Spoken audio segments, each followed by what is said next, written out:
درود بینندگان ارجمند، برنامه سایه روشنро با سرپرستی کمیته دین، تنظیم عنعنه و جشن و مراسم نزد حکومت جمهوری تاجیکستان منظور شما می‌گردانیم.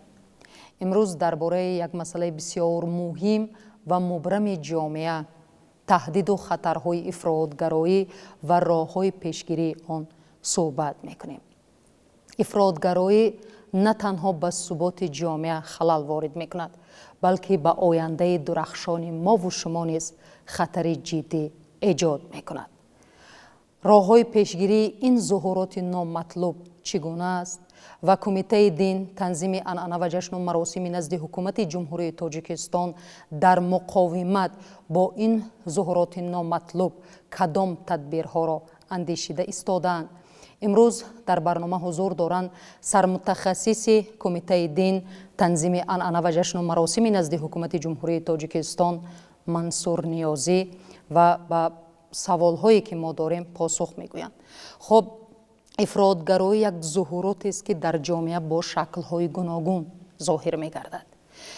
این ظهورات کدام تهدیدها را در جامعه ما ایجاد می‌کند و راه‌های پیشگیری آن کدام‌هایند به اندیشه شما؟ سلامت باشه. واقعا ظهور هر یک واقعه در تاریخ بشریت در زمینه صفر البته به وجود نمیاد. برای به وقوع پیوستن دلخواه ظهوراتی که در عالم به وقوع میپیوندند، زمینه های اصلی گذاشته میشوند، شرایط مساعد مهیا کرده میشود و به همین گونه ظهورات در منطقه های گوناگون، در جغرافی های گوناگون به عمل برآورده میشود و از این جمله ظهورات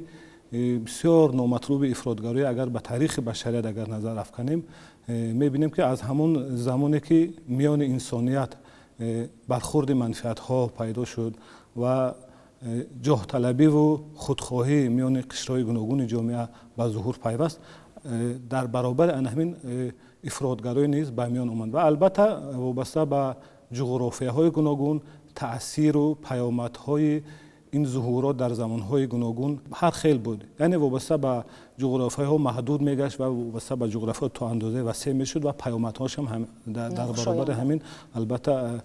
اونقدر به جامعه جهانی تهدیدهای زیاد نداشت. متاسفانه بعد برابر پیشرفتن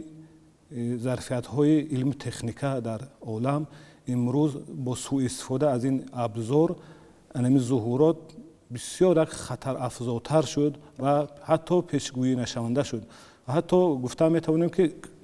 کشورها ابرقدرت هایی که از لحاظ امنیتی، از لحاظ اقتدار بسیار پیشرفته هستند، از این ظهورات متاسفانه در کنار بودن نمیتوانند. و واقعه 11 سپتامبر سال 2001 در امریکا رخ داد، یک تحولات بسیار بزرگ در این سمت داد و بعد همین واقعه ببینید حتی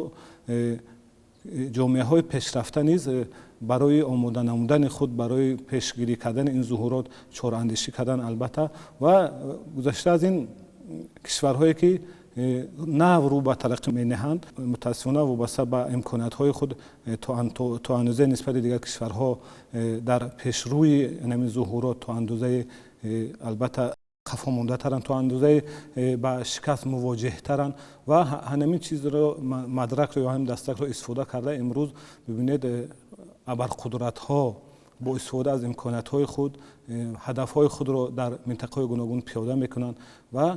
از آن جمله کشور ما که در یک منطقه بسیار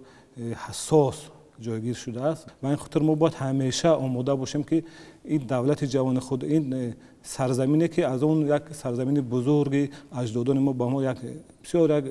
یک قسم کوچکش به ما میراث مونده است، ما با جان دل با تمام پیوند خود باید که با هر واسطه این سرزمین رو حفظ کنیم از این ظهورات نامطلوب و پوشیدن است که خطر این ظهورات برای بنیاد دولت داریم ما، برای فرهنگ ما، برای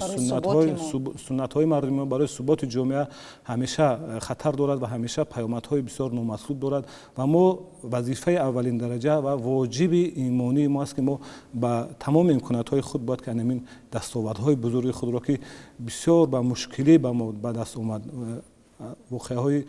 اولی سالهای 90 از یادی هم نرفته است و همین چیز ما باید برای تاریخ ما برای من بعد فعالیت ما برای روزگار ما باید که یک درس عبرت باشه و ما همین دستاوردها را با جان دل حفظ نماییم. خب سلامت باشید. حکومت جمهوری تاجیکستان در مقاومت با تروریسم و اکستریمیسم تا امروز کارهای زیادی به انجام رسانیده است. از آن جمله استراتژی ملی مقاومت با تروریسم و اکستریمیسم برای سالهای 2021-2025 قبول گردید که سوبیکت اساسی اجرای این کمیته دین تنظیم عنعنه و جشن و مراسم نزد حکومت جمهوری تاجیکستان محسوب می‌یابد. خب کمیته تا امروز برای مبارزه با این ظاهرات نامطلوب چه کارها را به سامان رسانیده است؟ واقعا قبول یک چنین برنامه مکمل که با نام استراتژی ملی مقاومت با اکستریمیسم و تروریسم برای سالهای 2021-2025 بود، بسیار یک برنامه مکمل، بسیار یک برنامه‌ای که فراگیر تمام جنبه‌های این برای پیشگیری این ظهورات‌های نامطلوب در جمهوری قبول شد و کمیته دین تنظیم عنعنه و جشن و مراسم نزد حکومت جمهوری تاجیکستان در برابر دیگر نهادها، دیگر وزارات اداره‌ای که استراتژی مذکور موظف گردانده است، با نظر داشتند که کمیته سمت فعالیت کمیته با باوری‌های مردم سرکار میگیرد و بسیار سمت بسیار نازک است. در همین سمت کارهای پیش از همه کارهای ترغیباتی، کارهای تشویقاتی برای پیشگیری این ظهورات نامطلوب در میان قشرهای گوناگون جامعه، از آن جمله در واسطه اتحادیه‌های دینی یعنی به اصطلاح مسجدها کارهای بسیار نظر است انجام داده می شود. قبل از همه برای آن که خود امام خطیبان در مقاومت برای پیشگیری این ظهورات آماده باشند، خود آنها را با برنامه‌های مخصوص آماده کرده می شوند و سطح دانش دینی دنیوی آنها بلند برداشته می شود و برای که مردم را هنگام صحبت با مردم با یک ابزار یا که با یک سلاح مسلح خود، یعنی با دانش کافی هم دینی و هم دنیوی مسلح باشند، قبل از همه خود آنها آماده کرده می شوند و در نوبت خود موظف می‌گردند خادمان دین که وظیفه ایمانی خود را محسوبند که جامعه را و خادم و عموما دینداران جمهوری را از خطرهای این ظهورات نامطلوب پیش از همه آگاه کنند. همزمان در این راستا برای پیشگیری وارد شوی ادبیات‌های نامطلوب، ادبیات‌های اغوا انگیزانه، ادبیاتی که دینی هستند و از کشورهای خارجی به جمهوری ما وارد با راه‌های گوناگون وارد کرده می‌شوند و اینها را از مد نظر کمیته دور نمیماند، مورد تشخیص و تحلیل قرار داده میشه و آن ادبیاتی که به مفکوره دینی مردم ما، به مذهب حنفی که یکی از بزرگترین مذهب‌های دین اسلام به شمار میرد و این مذهب بود، همین اتحاد این مذهب بود که در منطقه ما تا اندازه صلح و ثبات جاری کرده شد و همین خاطر موافق کرده میشه ادبیات‌های مذکور و بعد گرفتن خلاصه تشخیص دینشناسی به جمهوری وارد کرده میشن. گذشته از این برای بلند برداشتن معرفت دینی شهروندان ادبیات از قبیل قرآن کریم با زبان با ترجمه تاجیکی مراتب‌های چندم علاوه با تعدادهای زیاد به نشر رسانده دسترسی مردم گردانده شد که این هم یک اقدام برای بلند برداشتن سویه دینی شهروندان می باشد و همزمان در برابر این آماده نمودن بوکلت ها، آماده نمودن دستور عمل ها برای دلخواه قشرهای گوناگون از شروع کرده از جوانان و تا بانوان و دیگر قشرهای جامعه از جانب کمیته دین آماده کرده شده به طریق رایگان دسترسی جامعه گردانده می شود و اگر همه ساله اگر به حساب امور اگر حساب کرده شود ملاقات و چاره‌بینی که از جانب خادمان دین، از جانب کارمندان دستگاه مرکزی کمیته دین صورت میگیرد، زیاده از 700-800 مراتب در ملاقات هایی که در تمام ملاقات هایی که از جانب خادمان دین و کارمندان کمیته صورت میگیرد با قشرهای گوناگون جامعه در شهر و نواحی ها در دهات، حتما در موضوع کلیدی یا که موضوع محوری یعنی صحبت و باخرها پیشگیری افراطگری به خصوص میان جوانان به خاطر آنکه از همه قشری آسیب پذیر در همین سمت جوانان محسوب میشن به خاطر که مفکوره جوانان تا اندازه هنوز به سطح آماده شدن برای مقاومت به این ظهورات آماده نبودن و خوشبختانه با قبول این استراتژی که ذکرش رفت در دوام 5 سال اخیر علاوه بسیار کارها بسیار چاره‌بینی انجام داده شد و نتیجه دلخواه هم به دست آورده شد و البته من فکر میکنم که همه نهادها، هم نهادهای دولتی، هم جامعه شهروندی و هم تشکیلات‌های بین‌المللی که سهمگذار عمل شوی هم استراتژی بودن بسیار کارهای نظر است انجام دادن و امید هست که من بعد نیز برای در سالهای آینده نیز همچنین اگر برنامه‌ها از جانب حکومت جمهوری اسلامی قبول شود کمیته دین همچون نهاد مرکزی همچون نهادی که همچون نهاد اول سوبیکت اساسی که با مفکوره مردم سر و کار دارد و در همین نهاد کارهای من بعد سپارش‌های و رسالت خود را انجام می‌دهد. خب سلامت باشید. برای مقاومت با این ظهورات نامطلوب هر یک شهروند کشور باید مسئولیت شناس باشد. هر یک شهروند کشور باید خودآگاه و وطن دوست باشد که در یک جایگی ما بتوانیم با این خطر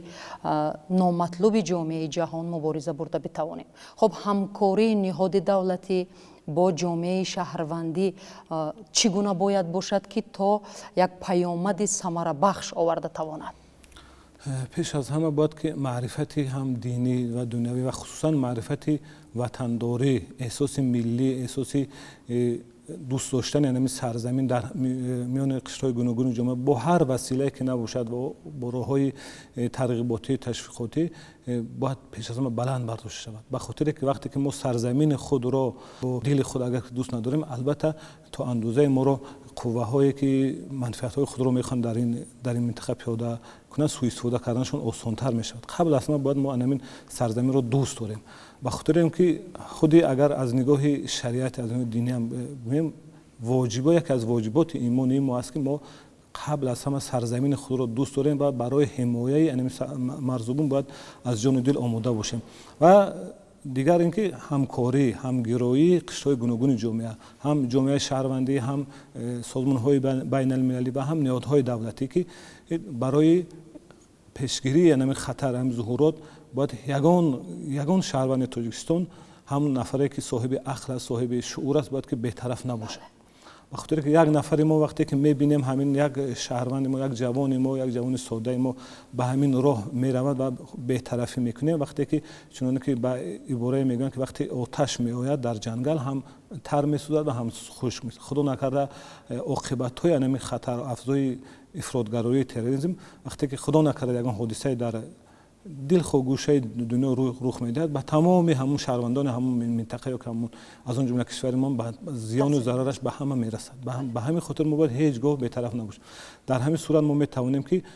هم معرفت وطن دوستی و هم حمایت هم دستک برای نام ابرقدرت‌ها و برای منفعت خواهایی که همیشه در کمین هستند از دل خو کمبودی‌های ما از دل خو بی‌طرفی های ما استفاده میکنن، سوء استفاده میکنن و ما رو برای منفعت های خود استفاده میکنن. ما باید که به آنها دستک ندهیم که ما رو سوء استفاده کنن. خب سلامت باشید. تماشابینان عزیز، ما باید درک کنیم که مقاومت با تروریسم و اکستریمیسم تنها وظیفه جانی یک نهاد دولتی نیست، بلکه مسئولیت جانی، مسئولیت شهروندی هر یک فرد وطن دوست و خودآگاه است که در قبال این، در مقابل این ظهورات و خطر جامعه جهان باید ایستاده بتواند و با همدیگر فهمی یک دلی و دانش اندازی ما میتوانیم که مبارزه شدید برده بتوانیم و نسل نورس را در روحیه وطن دوستی و خودشناسی تربیت بکنیم. بینندگان ارجمند، این بود برنامه سایه روشن که در موضوع تهدید و خطرهای افراطگرایی و راههای پیشگیری آن ما صحبت داشتیم با سرمتخصص کمیته دین تنظیم عنعنه و جشن و مراسم نزد حکومت جمهوری تاجیکستان منصور نیازی منظور شما گرداندیم. برای دعوت ما را پذیرفتن و صحبت به شما اظهار تشکر میکنم. سلامت باشید. تا برنامه‌های من بعد در ارتفاع سعادت بمانید.